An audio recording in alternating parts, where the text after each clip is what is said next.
안녕하세요. 마틀다입니다. 오늘도 이어서 하느님이시요 사람이신 그리스도이시 읽어드리겠습니다. 책과 저자 소개가 궁금하신 분은 동영상 아래를 참고하세요. 공생활 첫해 46장 가리옷 유다가 디오메데스에게 아글라에의 보석을 판다. 여기는 예리고의 장마당이다. 그러나 아침이 아니고 한여름의 대단히 덥고 긴 저녁의 황혼 시간이 흘러가는 중이다. 아침에 섰던 장에서 남은 것이라고는 폐물들밖에 없다. 야채 부스러기, 가축들의 오물더미, 바구니나 나귀들의 길마에서 떨어진 지푸라기, 걸레 조각 따위, 그 모든 것 위에 파리떼가 기승을 부리고 여름 해가 발효시키는 바람에 말할 수 없이 역하고 고약한 냄새가 풍겨 나온다. 넓은 장터에는 사람이 없다. 어쩌다 지나가는 사람이나 싸움을 좋아하는 장난꾸러기 녀석이 장터 나무에 앉아있는 새들에게 돌을 던지고 어떤 여자가 샘으로 간다. 이것이 전부이다. 예수께서 어떤 거리로 해서 오셔서 주위를 휘둘러 보신다. 그러나 아직 아무도 보이지 않는다. 예수께서는 참을성 있게 어떤 나무 줄기에 기대셔서 기다리신다. 예수께서는 하느님께 근거를 두고 조물주로부터 모든 피조물에게 내려오는 사랑에 대하여 꼬마들에게 말씀하시게 되었다. 잔인하게 굴지 말아라. 왜 새들을 불안하게 하려고 하니? 새들은 저 위에 집이 있고 새끼들이 있단다. 새들은 아무에게도 해를 끼치지 않는다. 새들은 우리에게 노래를 들려주고 사람의 시체와 곡식과 실과를 해치는 곤충들을 먹어서 깨끗하게 해준다. 뭐 때문에 새들에게 상처를 입히고 죽이고 해서 새끼들이 아빠 엄마를 잃게 하거나 아빠 엄마가 새끼들을 잃게 하느냐. 어떤 나쁜 사람이 너희 집에 들어와서 집을 부수거나 너희 아빠 엄마를 죽이거나 너희들을 아빠 엄마에게서 멀리 데리고 가면 좋겠니? 좋지 않을 테지. 그러면 사람들이 너희들에게 그렇게 하는 것은 싫어하면서 왜 저 죄 없는 새들에게는 그렇게 하니? 만일 너희들이 아직 어린아이일 적에 새들처럼 해를 끼치지 않고 예쁜 작은 피조물들에 대해서 그렇게 무정한 마음을 가지게 되면 이 다음에 어떻게 사람에게 해를 끼치지 않을 수 있겠니?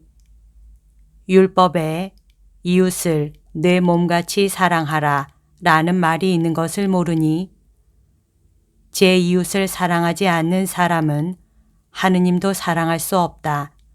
그런데 하느님을 사랑하지 않는 사람이 어떻게 하느님의 집에 가서 그분께 기도를 드릴 수 있겠니? 하느님께서는 저 높은 하늘에서 그들에게 이렇게 말씀하실 수 있을 것이고 또 사실 이렇게 말씀하신다. 가라, 나는 너를 모른다. 내가 아들이라고? 아니다. 너는 형제들을 사랑하지 않고 그들을 통해서 그들을 만드신 아버지를 공경하지 않는다. 그러니까 너는 형제도 아들도 아니고 사생아이며 하느님에게는 못된 아들이고 너희 형제들에게는 거짓 형제이다 하고 영원하신 주님이 얼마나 사랑하시는지 보아라. 제일 추운 여러 달 동안에는 새들이 보금자리를 만들 수 있게 곡식 광과 헛간들을 찾아내게 하신다. 그리고 더운 때는 햇볕을 피하도록 나뭇잎들의 그늘을 새들에게 주신다. 겨울에는 밭의 나달이 겨우 흙에 덮일까 말까 해서 씨앗을 찾아내서 그것을 먹고 살기 쉽다. 여름에는 맛 좋은 과일들로 목마름을 풀 수 있고 건초 부스러기와 양떼들이 가시덤불에 남겨놓는 양털로 단단하고 따뜻한 집을 지을 수가 있다. 그리고 그분은 주님이시다. 너희 어린 사람들도 새들과 같이 창조하셨으니 따라서 저 작은 짐승들의 형제이다. 왜 너희들은 저 모든 작은 짐승들에게 잔인하게 굴어도 된다고 생각해서 그놈들과 다르게 되기를 원하느냐? 모두에게 자비로운 마음을 가지고 너희 형제인 사람들 가운데에서도 너희 하인이요 친구인 짐승들 가운데서도 각자에게서 그의 것을 빼앗지 않도록 해라. 그러면 하느님께서 선생님, 유다가 옵니다. 하고 시몬이 부른다. 그러면 하느님께서 너희들에게도 자비를 베푸셔서 저 죄 없는 짐승들에게 해 주시는 것처럼 너희에게 필요한 모든 것을 주실 것이다. 하느님의 평화를 가지고 가거라.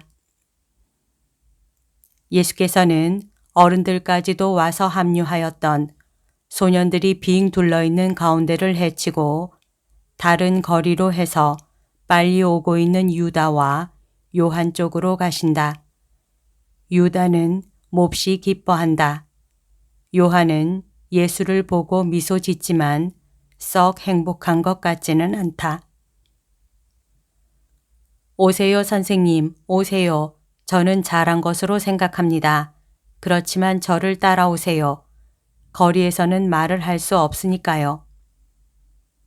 어디로 가는 거냐, 유다야? 주막에요.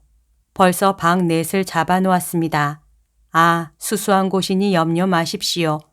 그렇게 절제를 많이 했고 또 이렇게 덥기도 하니 그저 침대에서 쉬기 위해서 그런 것입니다. 그리고 나뭇가지에 앉은 새들처럼 먹지 않고 사람들처럼 먹을 수 있으려고요. 또 마음 놓고 이야기도 할 수 있게요. 저는 아주 잘 팔았습니다. 그렇지, 요한? 요한은 별로 내키지 않는 태도로 동의한다. 그러나 유다는 그가 한 거래가 하도 만족스러워서 예수께서 편안한 숙소에 대하여 별로 만족해 하지 않으시는 것과 한층 더 열이 없는 요한의 태도를 알아차리지 못한다. 그래서 계속 말을 한다. 제가 어림잡아 셈했던 것보다 더 받고 팔았기 때문에 저는 이렇게 생각했습니다. 우리 침대와 식사값으로 여기서 조그만 액수 100데나리움쯤 잡아 쓰는 건 정당한 거다. 늘 음식을 먹은 우리가 기진맥진할 정도인데 예수님은 더 이상 견디실 수 없게 되셨을 거야 하고 저는 제 선생님이 병들지 않으시도록 보살필 의무가 있습니다. 사랑의 의무입니다. 선생님이 저를 사랑하시고 저도 선생님을 사랑하니까요. 당신들과 당신들의 양떼를 위해서도 마련을 했어요. 하고 목자들에게 말한다. 저는 모든 것을 생각했습니다. 예수께서는 아무 말씀도 없이 다른 사람들과 함께 유다를 따라가신다. 일행은 중요하지 않은 작은 광장에 도착한다. 유다가 말한다. 거리로 면한 창문이 없고 하도 작아서 무슨 갈라진 틈 같아 보이는 저 문이 달린 집이 보이지요. 저것이 금박공 디오메데스의 집입니다. 보잘것없는 집 같아 보이지요. 그렇지만 거기에 예리고 전체를 살만한 금이 들어 있습니다. 그리고 하하 하고 유다는 장난꾼처럼 웃는다. 그리고 그 금 가운데에는 목걸이와 그릇을 많이 볼 수 있습니다.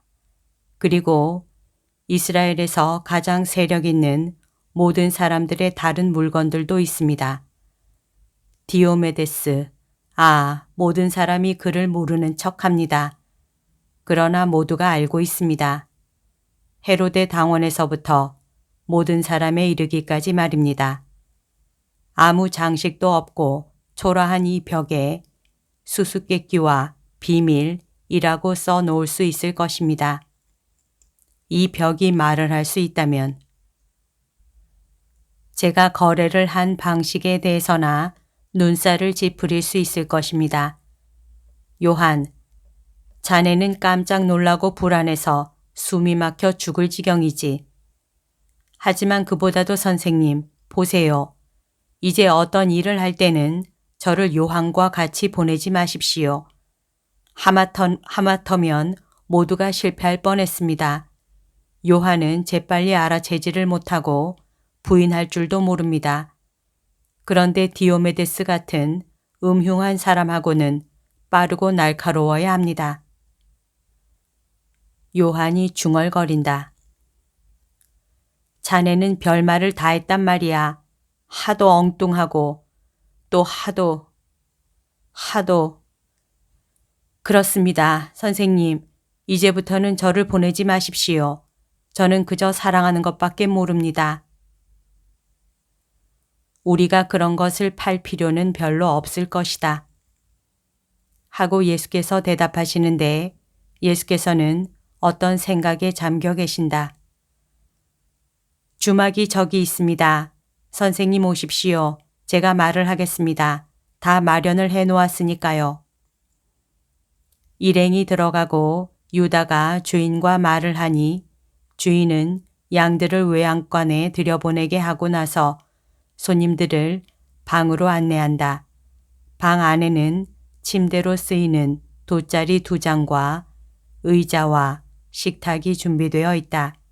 그리고 주인이 물러간다.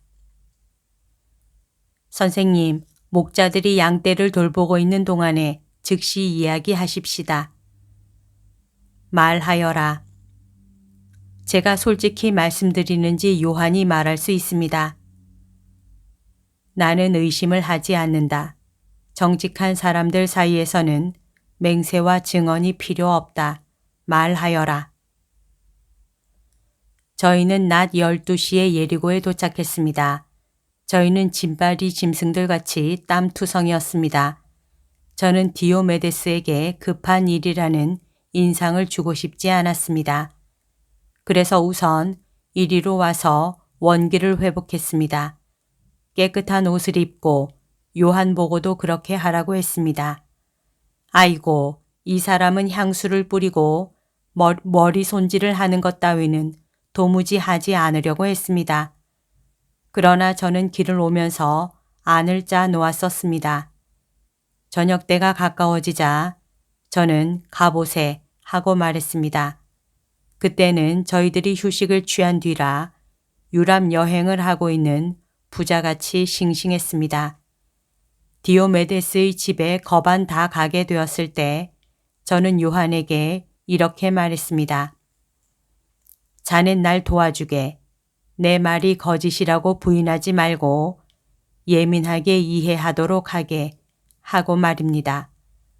그렇지만 요한은 밖에 두고 들어가는 것이 나을 뻔했습니다. 이 사람은 제게 도무지 도움이 되지 않았습니다. 심지어는 다행히도 제가 2 사람 목만큼이나 예민하고 또 모든 것을 다 감당해 나갔습니다. 염세리가 집에서 나왔습니다. 잘 됐다 라고 저는 속으로 말했습니다. 염세리가 나오는 걸 보면 돈이 있을 것이고 내가 흥정하기 위해서 원하는 것이 있겠구나 하고 생각한 것입니다. 왜 그런고 하니 염세리는 그의 모든 동료들이 그런 것과 같이 고리대금업자이고 도둑이어서 주색에 쓸 많은 돈을 얻기 위하여 불법으로 세금을 많이 부과시키고는 그 가엾은 사람에게 협박과 고리로 빼앗은 목걸이를 늘 가지고 있기 때문입니다. 그리고 그 사람은 금과 몸을 사고 팔고 하는 디오메데스의 친구입니다. 저희는 제가 누구라는 것을 알린 다음에 들어갔습니다. 들어갔다고 말씀드리는 것은 그 사람이 정직하게 금 세공을 하는 척하는 입구에 들어가는 것이 다르고 그 사람이 진짜 거래를 하는 지하실에 들어가는 것이 다르기 때문입니다. 이 둘째 경우의 초대를 받으려면 그 사람에게 썩 잘 알려져야 합니다. 저를 보자 그 사람은 이렇게 말했습니다. 또 금을 팔려고 하십니까? 알맞지 않은 시기에 오셨습니다. 돈이 별로 없거든요. 의뢰하는 엄살입니다. 저는 이렇게 대답했습니다. 팔려고 온 것이 아니라 사러 온 거요.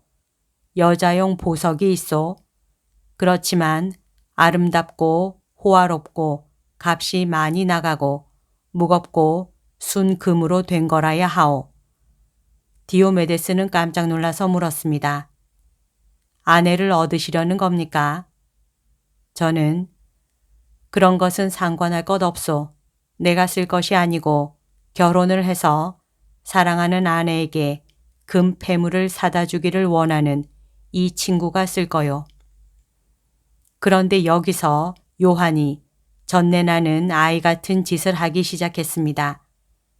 요한을 쳐다보고 있던 디오메데스가 요한의 얼굴이 새빨개지는 것을 보고는 몹시 더러운 늙은이답게 아이고 이 총각, 제 섹시 말만 들어도 몹시 흥분하는군.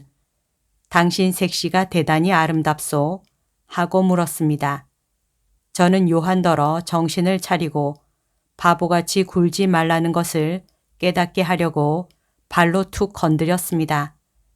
그러나 요한이 하도 작은 목소리로 예 하고 대답하는 바람에 디오메데스가 의혹을 품기 시작했습니다. 그래서 제가 말했습니다. 아름답고 아름답지 않고 그것은 당신이 상관할 바가 아니오.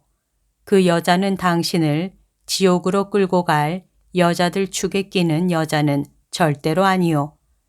그 여자는 정숙한 처녀이고 멀지 않아 정숙한 아내가 될 여자요. 당신의 금 같은 건 필요 없는 여자요. 내가 이 혼인을 떠맡아 가지고 있고 젊은이를 도와줄 책임을 맡고 있어. 유다인이고 도시인인 내가 말이요. 이 사람은 갈릴레아 사람이지요. 항상 그 머리털 때문에 탄로나는 거지요. 이 젊은이가 부자입니까? 대단히 부자요. 그래서 저희는 지하실로 내려갔고 디오메데스는 그의 금고들을 열었습니다. 아니, 또한 사실을 말해보게 그 모든 보석과 금을 보고 있노라니까 하늘에 올라간 것 같지 않던가. 금과 보석으로 만든 목걸이, 꽃 장식 같은 목걸이, 팔찌 귀걸이, 헤어네트 머리핀 버클 가락지. 아이고, 얼마나 찬란한지 대단히 거만한 태도로 아글라에의 목걸이와 거의 비슷한 목걸이를 골랐습니다. 그러고는 머리핀, 가락지, 팔찌 따위 제가 주머니에 가지고 있던 것과 모두 비슷한 것을 같은 수량만큼 골랐습니다. 디오메데스는 깜짝 놀라서 물었습니다. 또요? 아니, 저 사람은 어떤 사람입니까? 또 신부는 어떤 여자고요? 왕녀입니까? 제가 원하던 전부를 내놓았을 때 얼마요? 하고 물었습니다. 아이고, 세월이 좋지 않다느니 세금이 어떻다느니 위험이 많다느니 도둑이 어떻다느니 하고 어떻게나 지루하게 푸념을 늘어놓는지요. 오, 자기가 정직하다는 단언을 하느라고 또 한바탕 늘어놓고요. 결국 대답은 이러했습니다. 정말이지 선생이니까 사실을 말하지요. 과장하지 않고요. 그렇지만 1드라크마도 깎을 수 없습니다. 은화 12달란트만 주십시오. 날도둑 같으니라고 하고 저는 말하고 이렇게 덧붙였습니다. 요한, 가세, 예루살렘에 가면 이 사람보다 덜 사기꾼인 사람을 만날 걸세. 그러면서 나오는 채 했습니다. 그러나 디오메데스는 제 뒤로 쫓아나오며 말했습니다. 내 절친한 친구분, 내 사랑하는 친구분, 오십시오. 이 가엾은 선생의 종을 이해해 주십시오. 그보다 덜은 못합니다. 정말 못합니다. 보세요. 나는 정말 노력을 하는 겁니다. 그리고 타산을 하는 겁니다. 선생이 늘 내게 우정을 주셨고 또 내게 장사를 시켜주셨기 때문에 이렇게 하는 겁니다. 11달란트 주십시오. 굶어 죽게 된 어떤 사람에게서 내가 이 금을 사야 한다면 이만한 액수를 줄 것입니다. 1데나리온도 덜은 안 됩니다. 그건 내 늙은 혈관이 하얗게 되도록 피를 뽑는 것이 될 것입니다. 그렇게 말했지. 우습기도 하고 구역질도 났습니다. 그 사람이 값을 딱 결정한 것을 보고 이를 행동에 옮겼습니다. 이 기분 나쁜 늙은이 내가 사려고 그러는 것이 아니고 팔려고 그런다는 것을 아시오. 내가 팔고자 하는 것이 여기 있소. 보시오. 이거 당신 보석만큼 아름답지요. 로마의 금이고 새로운 형태요. 살 사람이 없는 걱정은 안 할 거요. 11달란트에 당신에게 주겠소. 값을 정한 것은 당신이요. 당신이 평가를 했으니 그만큼 내시오. 아이고, 그랬더니 그 사람은 이건 배신입니다. 선생은 내가 선생에 대해서 가졌던 존경을 저버렸습니다. 난 그만큼 줄 수가 없습니다. 하고 부르짖는 것이었습니다. 당신이 평가를 했으니 내시오. 그렇게는 못합니다. 다른 사람들에게 가져갈 테니 조심하시오. 안 됩니다, 선생님. 그러면서 아글라에의 보석 무더기로 손을 뻗었습니다. 그럼 그만큼 내시오. 12달란트를 달라고 해야 하겠지만 당신의 마지막 평가로 만족하겠소. 그렇게는 못합니다. 고리대금업자 조심하시오. 여기 증인이 있으니까 당신을 사기꾼으로 고발할 수 있소. 또 다른 못된 점들도 그에게 붙여주었지만 이 요한 총각 앞에서 그 말을 되풀이하지는 않겠습니다. 마침내 급히 팔아야 하겠고 이를 빨리 해치워야 하겠기에 저희 둘 사이에 어떤 조그마한 것 한 가지를 약속했습니다. 그 약속은 지키지 않겠습니다. 도둑놈에게 한 약속이 무슨 효력이 있습니까? 저는 10.5달란트로 흥정을 마무리 지었습니다. 저희들은 그 사람이 푸념을 하고 우정과 여자를 제의하는 말을 들으면서 떠나왔습니다. 그리고 요한은 자칫하면 울 뻔했습니다. 하지만 사람들이 자네를 방탕하로 생각하는 것이 자네에게 무슨 상관이 있나? 자네가 그렇지 않았으면 그만이지. 세상은 그런 것이고 그래서 자네를 팔싹동이처럼 생각한다는 걸 모르나. 여자 맛을 알지 못하는 젊은이 그걸 누가 믿어. 또 혹 자네 말을 믿는다 해도 내게 관한 한 자네가 그쪽 성향이 없다고 상상하는 사람들이 자네에 대해서 생각할 수 있는 것을 내게 생각하는 것은 원치 않네. 선생님, 이상과 같습니다. 선생님이 직접 세어보십시오. 잔돈이 잔뜩 있었습니다.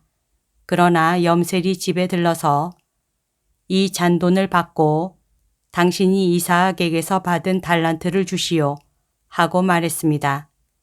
이 마지막 소식은 흥정을 하면서 들었거든요. 그렇지만 최후로 이사학 디오메데스에게 이렇게 말했습니다.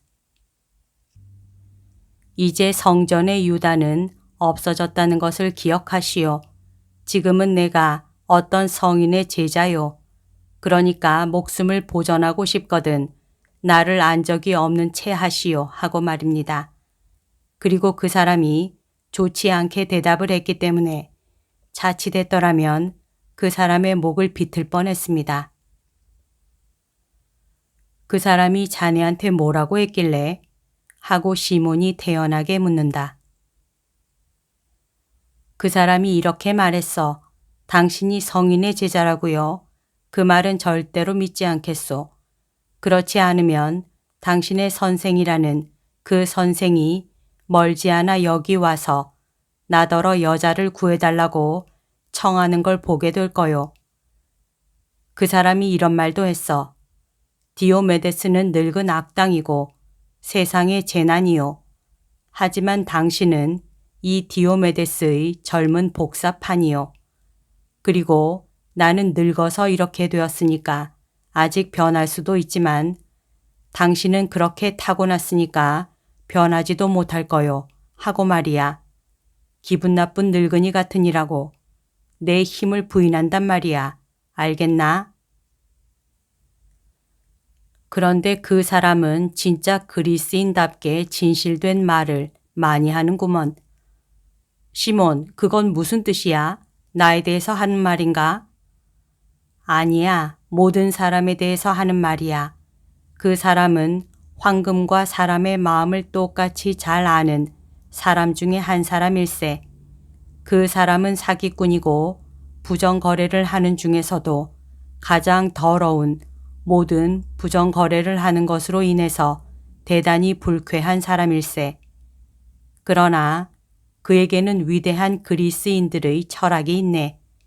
그 사람은 사람이라는 것을 알아. 7죄종을 가진 동물이고 일체의 선, 일체의 성실, 일체의 사랑, 그 밖에 여러 가지를 자기 안에서와 다른 것들 안에서 파괴하는 폴립과 같은 사람을 말일세. 하지만 그 사람은 하느님을 몰라. 그래서 자네가 그 사람에게 하느님을 가르쳐 주겠다는 건가? 내가, 그렇지. 왜? 죄인들이야말로 하느님을 알 필요가 있는 거니까. 맞아. 그렇지만 하느님을 가르치려면 선생이 하느님을 알아야 해. 그럼 나는 하느님을 알지 못한단 말인가? 그만들 두어라. 목자들이 온다. 우리들 사이의 다툼으로 그들의 마음을 어지럽게 하지 말자. 내가 돈을 세어보았느냐? 그랬으면 됐다. 내가 계획한 대로 이 일을 모두 마무리 지어라. 그리고 되풀이해 말한다마는 이후에는 착한 행동을 쉽게 하기 위해서라도 거짓말을 하지 말아라. 목자들이 들어온다. 친구분들, 여기 10.5 달란트가 있습니다. 다만 유다가 주막 비용으로 쓴 100데나리온이 모자랍니다. 받으시오. 다 주십니까? 하고 유다가 묻는다. 모두 준다. 나는 이 돈에서 동전 한 푼도 가지기를 원치 않는다. 우리는 하느님이 주시는 돈과 하느님을 성실하게 찾는 사람들이 주는 기부금이 있다. 그래서 우리에게 필요한 것이 부족한 일은 결코 없을 것이다. 내 말을 믿어라. 받으시오. 그리고 내가 세례자를 위하여 기뻐하는 것과 같이 기뻐하시오. 내일 옥으로 가시오. 당신들 중에 2사람, 요한과 마티아가 가고 시메온은 요셉과 같이 엘리야를 찾아가서 모든 것을 알리고 장차 어떻게 해야 할지를 물어보도록 하시오. 엘리야는 알고 있어요. 그리고 요셉은 레위와 같이 다시 오너라. 약속 시간과 장소는 열흘 후 예루살렘의 물고기 성문 근처에서 이른 아침에 만나는 것이다. 자, 이제는 음식을 들고 쉽시다. 나는 내일 일찍 제자들과 같이 떠나겠소. 지금으로서는 당신들에게 다른 말을 할 것이 아무것도 없어요. 나중에 내 소식을 듣게 될 것입니다. 예수께서 빵을 자르시는 순간 모든 광경이 사라진다. 여기까지가 오늘 들려드릴 내용입니다. 오늘도 하느님의 뜻 안에서 서로 사랑하는 하루 보냅시다. 사랑합니다. 축복합니다.